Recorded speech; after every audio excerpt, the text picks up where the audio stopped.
Oke teman-teman, mari kita berdoa. Tuhan, terima kasih Tuhan, kalau telah mengikuti kami Tuhan. Kami mau outing Tuhan, semoga lancar Tuhan. Dan terima kasih Tuhan, bimbinglah kami juga Tuhan. Dalam nama Tuhan Yesus, saya amin. Amin. Ya, amin.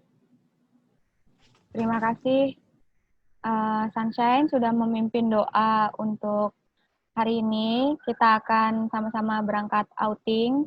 Jadi silakan kalian seolah-olah berada di dalam pesawat karena kita akan take off sekarang. Kita akan menuju Bandara Halim Perdana Kusuma. Oke, sudah siap? Miss, Ya. tapi Miss masih di kantin, Miss. Kenapa, Rey? Oh. Tapi Miss masih di kantin, Miss. Bukannya harus di bandara gitu ya, Miss? Iya. Sebentar. Oke. Sudah siap? Sudah?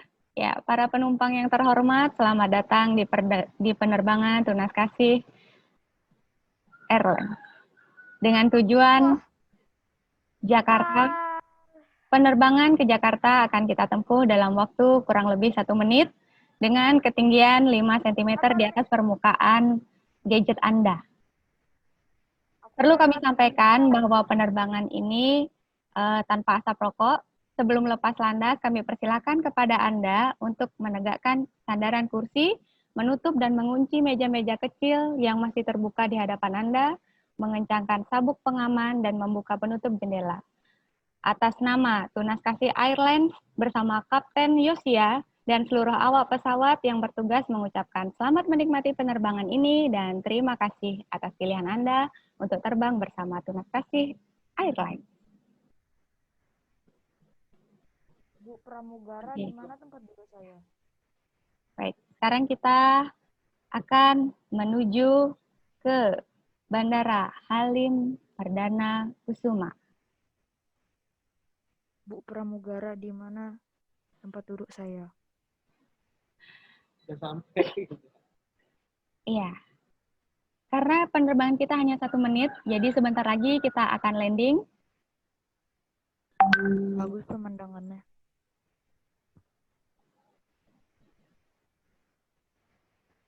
Para penumpang silakan masih menggunakan sabuk pengaman.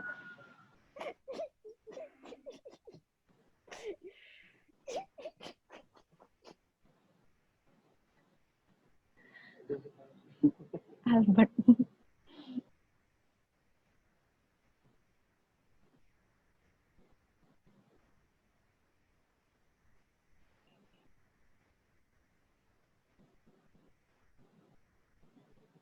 Ya, kita sudah sampai di Bandara Halim Perdana Kusuma. Silakan kalian turun dari pesawat. Lepas dulu sabuk pengamannya. Terima kasih sudah mengikuti perjalanan kami dengan Tunas Kasih Airlines. Ya. Miss, koper saya ketinggalan, Miss. Pesawat. Aduh, Albert. Nanti petugasnya kasih gini, simpan, Bert. Nanti kita telepon maskapainya. Tenang, Miss sudah kenal kok sama pilotnya. Oh, Ya udah tunggu di luar nih, Miss. Albert, kamu harus selalu ikut rombongan ya, Nak, supaya kamu nggak hilang. Ikut sama teman-teman, Nak. Ya. Jaga jarak ya, ingat jaga jarak. Tapi tetap bersama. Ya, ini Bandara Halim Perdana Kusuma. Mungkin yang belum pernah ke Bandara Halim Perdana Kusuma seperti ini bandaranya. Mungkin di antara kalian yang sering ke Jakarta, itu lebih sering ke Soekarno-Hatta. Tapi sekarang kita ke Halim Perdana Kusuma, ya, ke Bandara Halim. Jadi seperti ini bandaranya. Sudah ya? Oh, kita nyampainya malam ini. Baik, sekarang kita akan lanjutkan perjalanan kita. Kira-kira kita akan kemana? Sekarang kita akan mulai menjelajahi Jakarta. Yang pertama, kita akan ke suatu tempat, di mana tempat itu adalah bisa menjadi sejarah.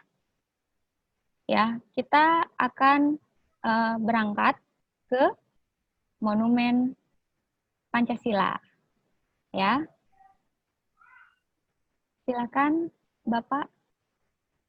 Jadi sopir kan? Oh ya, sekarang pilotnya jadi driver ya nak ya. Jadi Bapak Yosia akan mengantarkan kita ke Monumen Pancasila.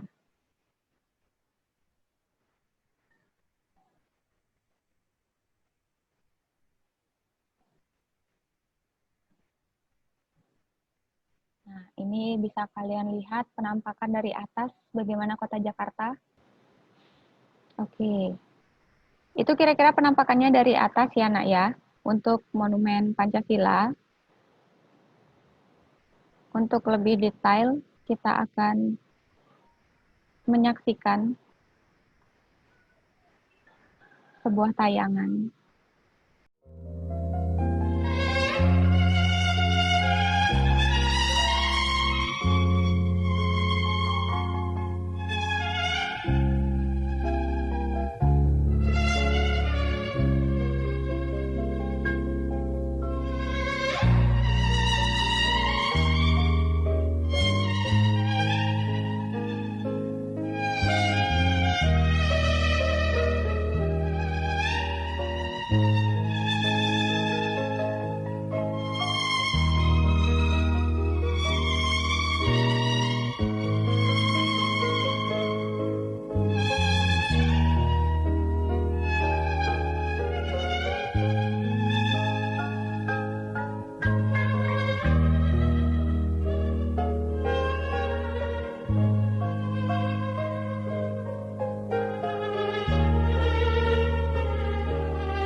Oke, sudah. Itu tadi tayangannya. Mungkin ada di antara kalian yang nge-freeze tayangannya, tapi nanti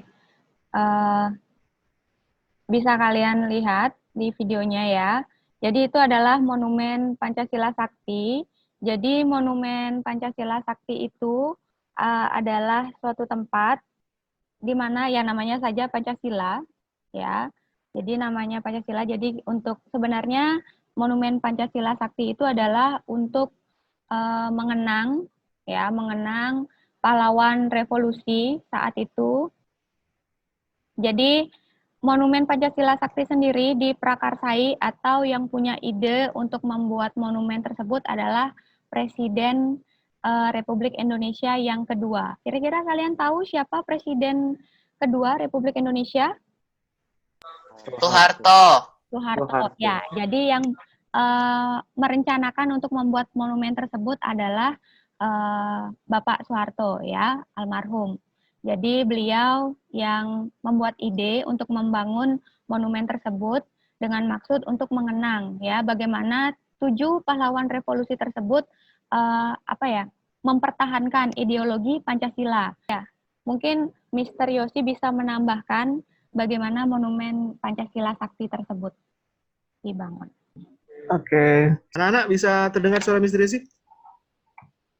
Bisa. Oke. Jadi Mr. Yosi jelaskan sedikit tentang Monumen Pancasila Sakti. Jadi kita kenalnya sebagai Hari Kesaktian Pancasila itu 1 Oktober.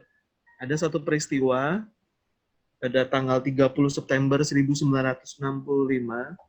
Ada pemberontakan di Indonesia yang dipelopori waktu itu Partai Komunis Indonesia yang ingin mengubah ideologi Pancasila kita menjadi ideologi komunisme. Jadi untuk memuluskan atau menggolkan tujuannya, mereka ingin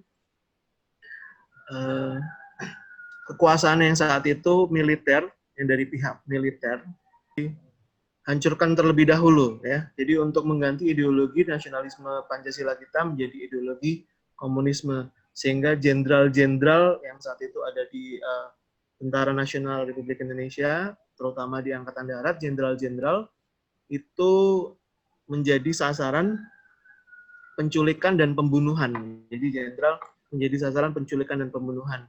Terutama di sini ada sasarannya di Jakarta itu ada 7 jenderal, tapi ada 1 Jenderal Ahmad Nasution, Jenderal Nasution bisa lolos, tetapi ajudannya Pierre Tendean itu menjadi korbannya. Jadi di sini ada 7 merupakan jenderal-jenderal yang saat itu menjadi korban, diculik di rumahnya, ada yang dibunuh di rumahnya, ada yang disiksa. Di kompleks ini juga ada museumnya ya. Di sini letaknya ada di Desa Lubang Buaya sebenarnya, bukan karena ada buayanya, tapi di sini ada memang desanya namanya Lubang Buaya. Di sini Pak Ahmad Yani menunjuk tangannya menunjuk sesuatu ya. Di sini itu ada ada sumur. Nah, di sini sumur ketika mereka diculik dan dimasukkan ke dalam sumur yang ada di sini. Jadi sumurnya kurang lebih itu diameternya setengah meter gitu ya. Jadi mereka dimasukkan ke dalam jasad-jasadnya itu dimasukkan ke dalam sumur ini dalam kondisi yang bertumpuk-tumpuk ibaratnya ya, jenderal-jenderal. Tapi pada tanggal 1 Oktober pemberontakan itu mulai diberantas. Artinya bahwa Pancasila itu tidak tergantikan sebagai ideologi yang mempersatukan bangsa Indonesia. Jadi Pancasila itu sebagai dasar negara kita, ideologi cara pandang kita yang kuat, sehingga ada badai, ada pemberontakan, ada ideologi yang lain yang mau masuk ke Indonesia seperti komunis yang mencoba untuk mengganti ideologi Pancasila itu digagalkan. Sehingga kita peringati tanggal 1 Oktober itu sebagai Hari Kesaktian Pancasila. Jadi Hari Kesaktian Pancasila. Jadi 30 September, tapi 1 Oktober, 1 hari setelahnya, pemberontakan itu sudah bisa digagalkan. Tapi ya ada korban nyawa para jenderal yang diculik oleh PKI tersebut, pemberontakan PKI. Ya. Jadi kurang lebih seperti itu kisah tentang Monumen Pancasila Sakti. Ini merupakan monumen atau patung. Kalau Mr. Sil lihat sumbernya, ini patung Garuda Pancasila yang terbesar ya di Indonesia. Jadi kurang lebih seperti itu. Ada yang ingin ditanyakan berkaitan dengan Monumen Pancasila Sakti ini?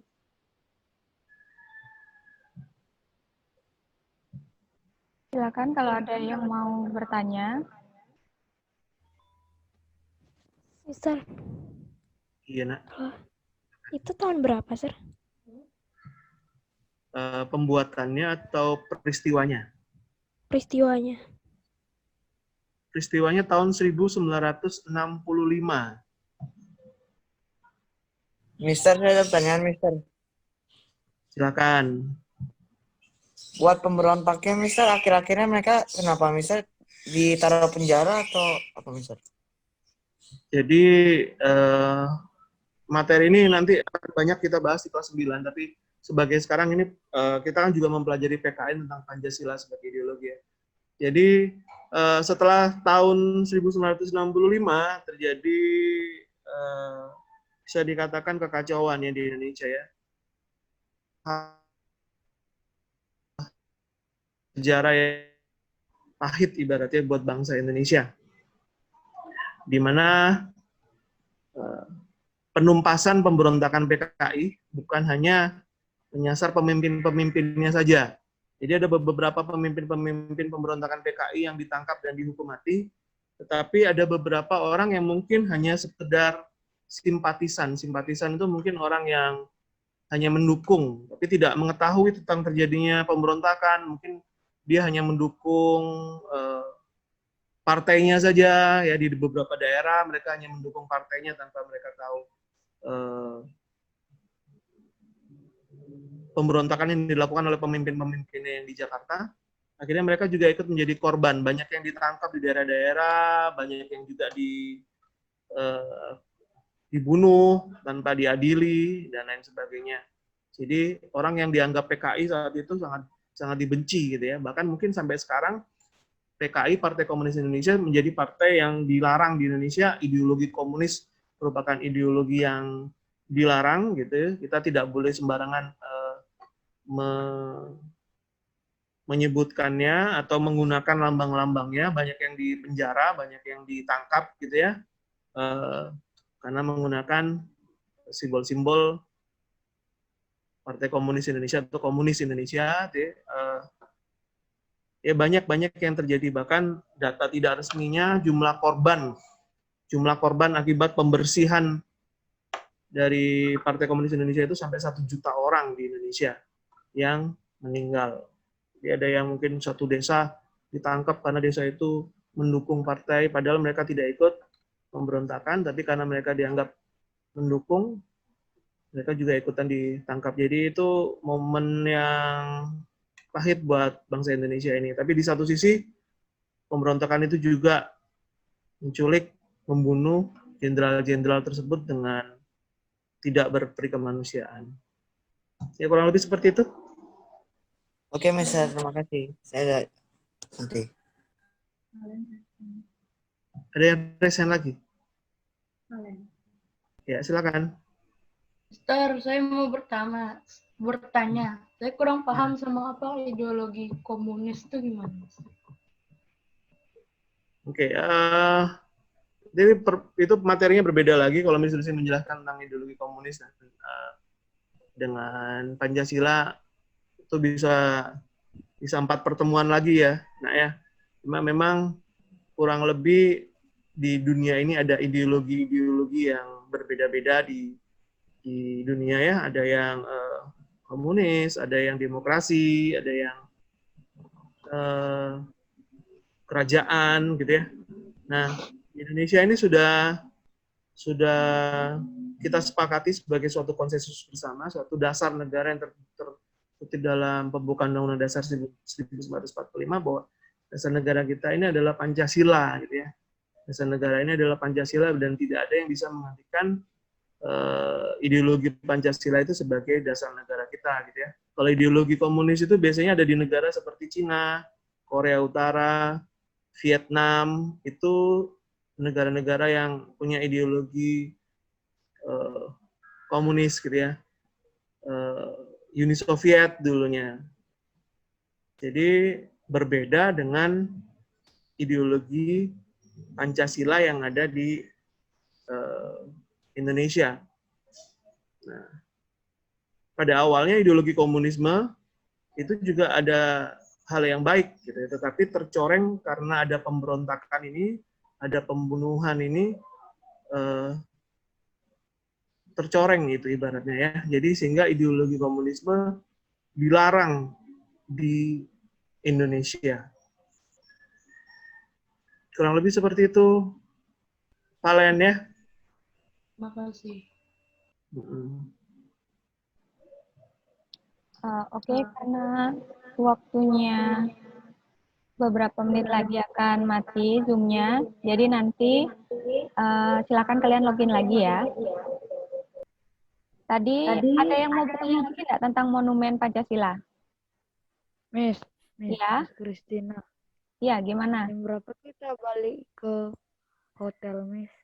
Tunggu dulu, baru juga 1 perjalanan, Bert. Ya, Miss. Sudah? Tidak ada yang bertanya lagi ya tentang Monumen Pancasila? Kalau tidak ada, kita akan lanjutkan perjalanan kita. Ya, naik bus dulu ya, anak-anak ya. Ayo naik bus semuanya. Sekarang kita lanjut ke Monumen Nasional. Ya, ini monumen yang sangat terkenal di Indonesia. Bahkan di luar juga mungkin terkenal, Monumen Nasional atau yang biasa disebut dengan Monas.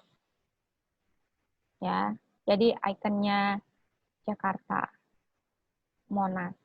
Ada yang udah pernah ke Monas? Ngelewatin pernah. Lewatin, Miss. Oh, ngelewatin. Lewatin aja, Miss. Rena Nggak pernah masuk. ke Jakarta? Nggak pernah.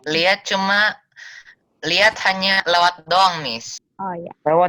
Lihat dari jendela mobil, Miss. Oh gitu. Kalau aku udah sampai atasnya, Miss.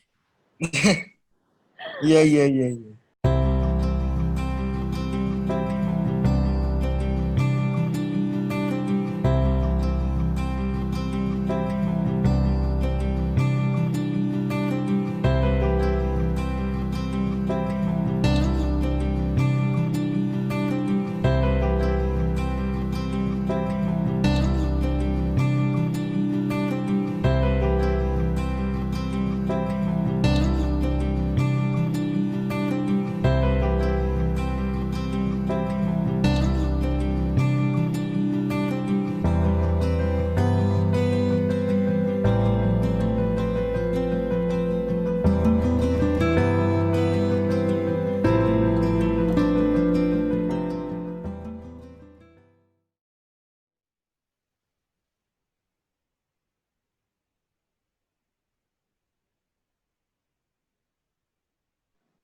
Sabar ya. Masih ada lagi.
Oke, itu eh, tentang Monas ya. Jadi kalian sudah melihat bagaimana Monas. Jadi Monumen Nasional itu kira-kira seperti itu. Mungkin yang sudah pernah ke Jakarta mungkin cuma lewat. Jadi tadi sudah bisa kalian lihat dari dekat bagaimana Monas tersebut. Jadi tingginya berapa, lebarnya berapa, ada apa saja. Bahkan di situ juga dijelaskan bagaimana jalan masuknya, ya, alur masuk monumen tersebut itu seperti apa.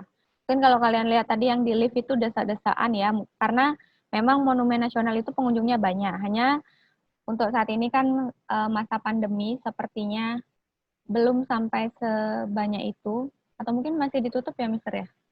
Ya, masih ditutup untuk saat ini. Ya, tapi sebelum pandemi Monas itu ya memang sangat ramai. Di situ banyak jajan-jajanan. Jadi nanti kalau outing beneran ke Jakarta atau field trip atau jalan-jalan ke Jakarta ke Monas, jadi kalian bisa beli jajan-jajanan di situ. Ya. Ada yang mau ditanyakan enggak? Itu tadi kan kalian sudah lihat tingginya berapa. Ya, tingginya ada lidah apinya. Jadi Monumen Nasional itu dibuat untuk apa ya? Seperti tugu atau monumen peringatan. Ya, Nak ya. Jadi peringatan untuk perjuangan kemerdekaan. Jadi mengapa digunakan lidah api di ujungnya itu? Karena lidah api itu apa namanya? Arti dari semangat. Ya, semangat yang berapi-api. Makanya digunakanlah lidah api. Di ujungnya itu menggunakan dari bahan emas. Ya. Albert gimana? Albert katanya sudah sampai ke apinya ya, Bert ya? Iya, Bert. Udah, Miss. Udah. Gimana, Bert? Udah dapat megang? Udah, Miss. Panas. Udah. Miss. Rasanya Ada gimana? apinya. Apa? Panas. Panas. Panas ada apinya. Kamu sih siang-siang ke sana.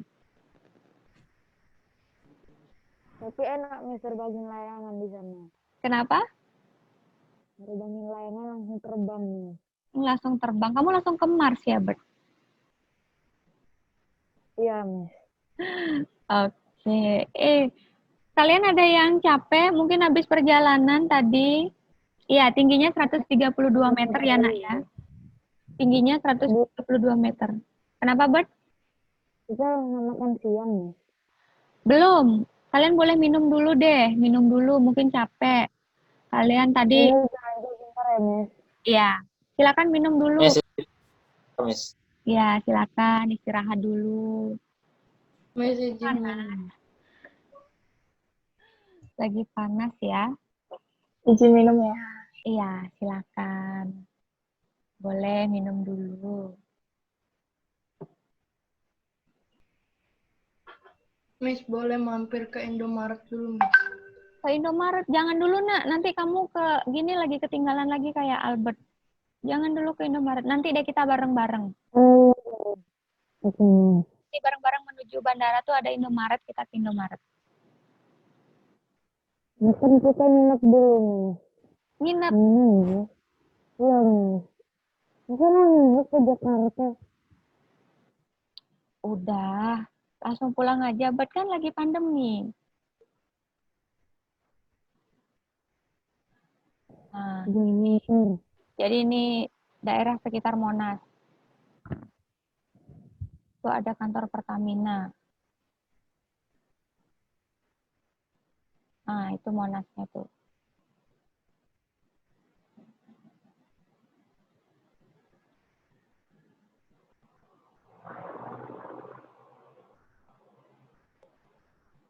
Itu tinggi lidah apinya itu 17 meter ya tadi. Jadi kalian bisa membayangkan lidah apinya saja 17 meter.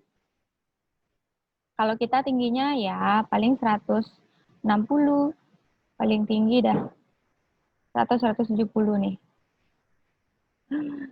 Ya, jadi kalian bisa membayangkan tingginya, tinggi Monasnya 132 meter. Ayo kita masuk bus lagi, kita lanjutkan perjalanan kita berikutnya ke suatu tempat. Kemanakah kita Miss, selanjutnya? saya mau punya pertanyaan dulu, Miss. Mau Saya apa? juga, Miss. Iya, Ada kan pertanyaan. mumpung lagi di bus, boleh kalian kunyah-kunyah dulu. Boleh, karena kita akan menuju sebuah tempat. Miss, suara Miss agak putus-putus, Miss. Oh gitu, putus-putus. Yang lain juga ya? Saya boleh bertanya? Ya, nanya apa, Kev? Tanya apa, Kevin? Monas ini buat sama siapa ya? Itu dulu dibuat saat ininya apa? Soekarno, tapi yang buat ya pasti ada orang-orang yang disuruh buat ya, tapi atas idenya Soekarno. Ya, untuk apa? Mengenang atau mengingat jasa-jasa para pahlawan dalam memperjuangkan kemerdekaan. Ya, Mister ya? Ya, benar. Jadi seperti itu. Yang punya ide Soekarno, tapi yang membuat ya tukang-tukang, ya. Jadi yang disuruh oleh Soekarno. Sama kayak kita yang ide bikin rumah siapa, yang buat siapa. Tapi kalau idenya sama kayak tadi Monumen Pancasila, yang punya ide adalah Bapak Soeharto. Kemudian kalau yang Monas ini idenya dari Soekarno untuk mengenang pahlawan yang telah gugur saat memperjuangkan kemerdekaan, ya. Ada lidah api. Lidah apinya itu adalah apa namanya? Makna dari semangat yang berapi-api dari pahlawan-pahlawan tersebut untuk memperjuangkan kemerdekaan. Ya. Ya, itu Jevan sudah bilang arsiteknya. Miss, Ya. Justina, Gimana Albert?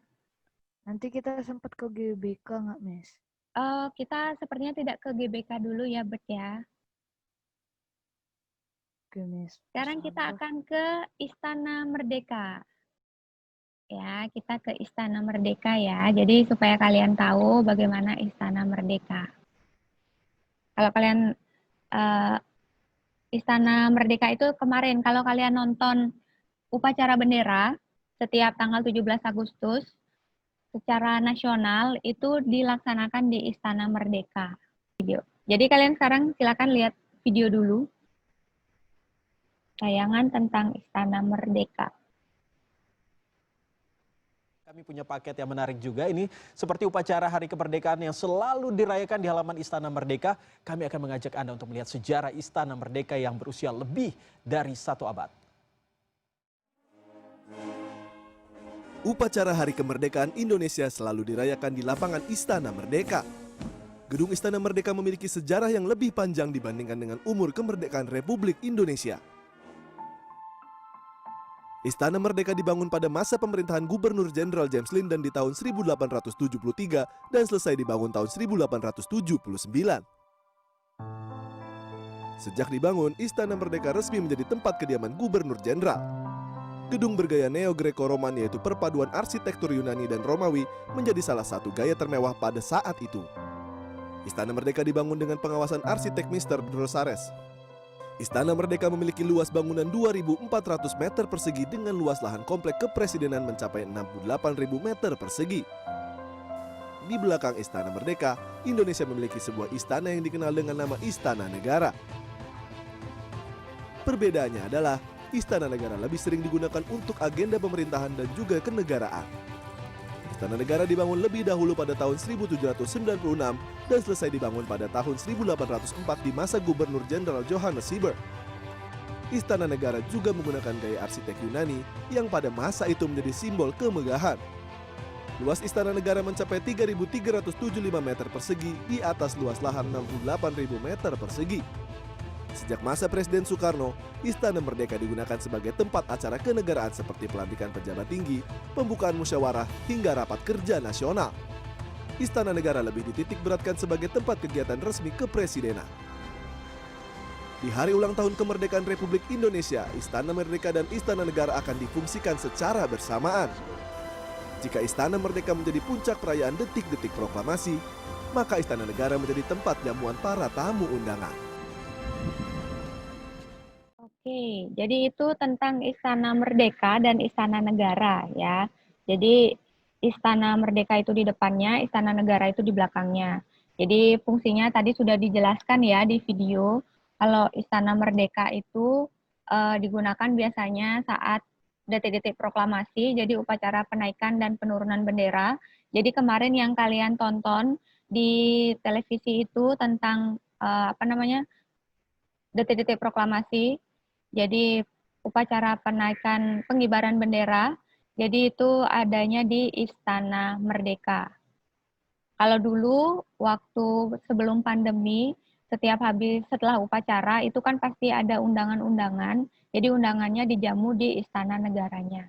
Ya, jadi kalau Istana Negara itu lebih difungsikan untuk acara kenegaraan seperti rapat atau yang lain-lain, tapi kalau Istana Merdeka lebih ke rumah untuk presiden sekaligus sebagai tempat upacara. Ya, namanya Istana Merdeka karena dulu di situ banyak orang. Jadi di situ dulu pengibaran bendera merah putih, jadi penurunan bendera Belanda, kemudian diganti dengan bendera merah putih, jadi bendera merah putih berkibar di sana dan orang-orang bersorak merdeka merdeka. Oleh karena itu istana tersebut disebut sebagai Istana Merdeka. Makanya dia namanya Istana Merdeka. Ya, jadi seperti itu kira-kira. Nah, seperti ini penampakan dari depan istana. Mungkin ada yang pernah lewat istana, sepintas lewat seperti itu. Ada mungkin yang sudah pernah ke Jakarta? Pernah. Pernah lewat aja ya? Ya, lewat aja, Miss. Lewat aja. Nah, sekarang aku lihat tuh. Dari dekat ceritanya nih. Sekilas saja, Miss. Iya. Silaturahmi. Albert gimana, Bert? Mau main ke istana nggak, Bert? Masih di Monas, Albert kayaknya. Oh, Albert masih ketinggalan. Aduh. Bersihin ke istana katanya. Itu aku lagi di dalam istana, Miss. Oh, katanya disuruh Pak Jokowi, aku disuruh jadi presiden, Miss. Oh gitu. Kamu disuruh jadi presiden, Bert? Presiden apa? Iya, Miss. Presiden Mars. Presiden Mars. Aduh. Kamu udah ketemu Pak Jokowi? Udah, Miss. Jangan salaman loh, Bert. Nggak boleh. Lagi makan siang, Miss. Pak Jokowinya, Miss. Kenapa? Lagi makan siang. Oh, lagi makan siang. Kamu nggak dijamu sama Pak Jokowi? Nggak, Miss. Aku bawa nasi padang aja, Miss. Oh, Mars. nasi padang.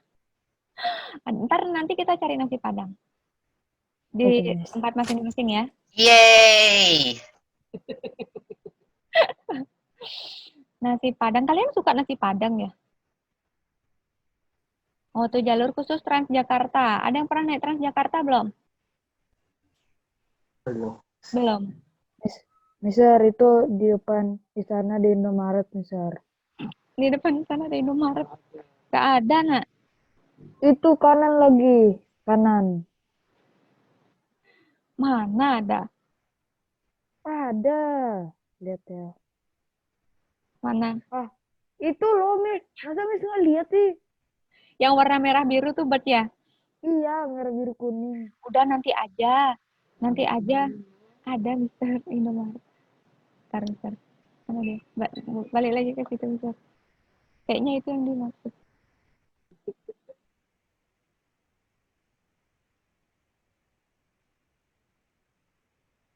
Itu loh, Miss. Ada Indomaret. Oke, sudah. Nah, itu jalan veteran ya. Jadi Istana Merdeka itu ada di jalan veteran. Negara. Istana negaranya ada di jalan veteran. Kalau Istana Merdeka Kalau Istana Negara itu ada di Jalan Veteran. Istana Merdekanya ada di Jalan Medan Merdeka Utara, lebih lengkapnya. Ya, jadi seperti itu ya anak-anak untuk Istana Merdeka. Jadi kalau kemarin kalian lihat upacaranya, sekarang kalian lihat istananya. Sudah? Sudah jelas tentang Istana Negara dan Istana Merdeka? Nah, jadi posisinya seperti itu, Istana Merdeka di sini, Istana Negara di sini. Sudah? Sudah. Sudah jelas ya? Baik, kalau sudah jelas semuanya, nah sekarang kita akan kembali lagi ke, kita akan pulang ke Bali lagi ya anak-anak ya. Jadi perjalanan kita sudah ke 3 tempat. Jadi tadi yang pertama adalah Monumen Pancasila Sakti, kemudian yang kedua adalah Monumen Nasional, dan yang ketiga adalah Istana Merdeka. Sekarang kita akan kembali ke Sekolah Tunas Kasih. Ya. Miss, Ya. gak makan nasi padang dulu, Miss, di restorannya. Kan bisa dibilang makan nasi padangnya di rumah masing-masing, Nak. Oh. Ya, Ancol dulu, Miss. Apa? Soalnya lebih enak di Jakarta, Miss, lebih khas gitu. Oh iya. Nasi Padang bukannya lebih enak di Padang? Di Padang enak yang khas lebih enak di Di Padang. Bukit Tinggi. Serah. Sekolah Tunas Kasih, kita naik bus aja ya, kita nggak usah naik pesawat, jadi kita nggak usah ke bandara. Kita langsung Naik bus berapa jam ya ke Tunas Kasih, Miss? 1 hari. Sebulan. Lebih. 1 bulan, ngawur. Iya, Miss, naik bus dari Jakarta ke Bali. Oh, tuh kita udah nyampe di bypass loh. Hebat kan? Cuma naik Ya, bus. di sini. Saya dari Jakarta ke Bali naik becak, Miss. Oh iya, hebat sekali, Albert. Nah, sudah. Ayo boleh dijemput ya. Oke, jadi itu ya anak-anak outing kita untuk hari ini. Terima kasih karena kalian sudah mengikuti outing dengan baik. Nanti setelah ini akan ada beberapa pertanyaan yang misalkan kirimkan, jadi kalian harus jawab. Ya, Google Form ya bentar. Ya, bentuknya nanti Google Form. Jadi silakan kalian jawab soal-soal tersebut ya. Oke, itu saja. Kemudian ingat dokumentasinya ya, sekreatif mungkin. Jadi di antara 3 tempat itu yang mana kalian bisa untuk dokumentasikan ya. Jadi supaya kalian ada kenang-kenangan sudah pergi ke Jakarta. Baik, itu saja. Nah, sebelum kita akhiri, kita berdoa dulu ya anak-anak ya. Silakan yang memimpin doa. Dalam doa. Terima kasih Tuhan Yesus atas hari ini kami bisa outing secara virtual. Berkati Tuhan apa yang kami pelajari bisa kami mengerti dan kami resapi dengan baik. Dan sekarang kami mau melanjutkan pelajaran. Tuhan, terima kasih Tuhan. Dalam nama Tuhan Yesus kami berdoa dan mengucap syukur. Haleluya. Amin. Amin. Ya, terima kasih Valen. Nah, jadi anak-anak setelah ini kalian bisa istirahat dulu. Nanti kalian mulai pelajaran di jam ketiga, ya. Di jam ketiga kalian masuk, kemudian setelah itu dilanjutkan ekskul. Yang ikut ekskul math, silakan nanti masuk di kelasnya Miss Vika. Baik. Oh ya, foto dulu ya. Saya lupa, Mister. Gimana ya?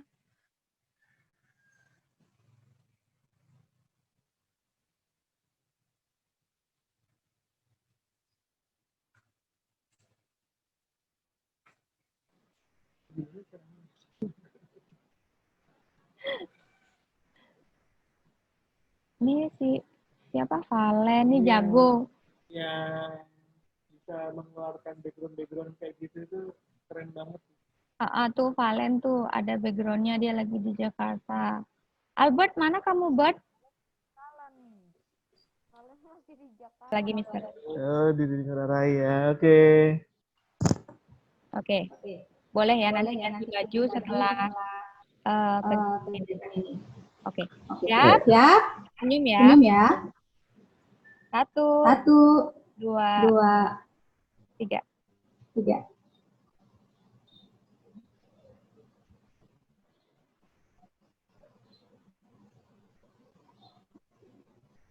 Oke. Sudah. Oke. Terima kasih, Sudah. Nana. Jadi Terima kasih, sekarang Nana. kalian Jadi istirahat, sekarang boleh silakan ganti kalian bajunya istirahat, nanti boleh ganti masuk di jam nanti 3 masuk ya. di jam 3 Terima kasih, ya. Mister Terima kasih, Yosi. Mr. Yosi. Dan terima kasih, Nana. Dan Sampai terima kasih, bertemu Nana. Sampai bertemu di berikutnya. pertemuan berikutnya. Selamat siang dan God bless Selamat you. siang dan God bless you. Thank you, Miss. Kalian kok di Hawaii? God bless you. Bless you. Saya pengen Bless you. Valen ke Hawaii ini dasar nih. Pengen di Hawaii dong dia. Luar biasa. Miss Christina, Iya. Ya. buat foto dokumentasinya bisa di area-area Jakarta kan, Miss, yang tadi kita kunjungin? Iya, yang Bisa di Mono. boleh. Boleh. Oke, Miss. Oke. Zoom bisa gini sekarang. Yang keempat, warung makan God Miss Miss. bless you. Nanti boleh ganti God bless baju. Kok hebat-hebat ya Albert ini. Bikin kayak gitu-gitu. Kalau disuruh kayak gini kreatif sekali. Woi. Tenenenet, tetetet gitu. Tetetet. Dia langsung live dong. Oke, thank you.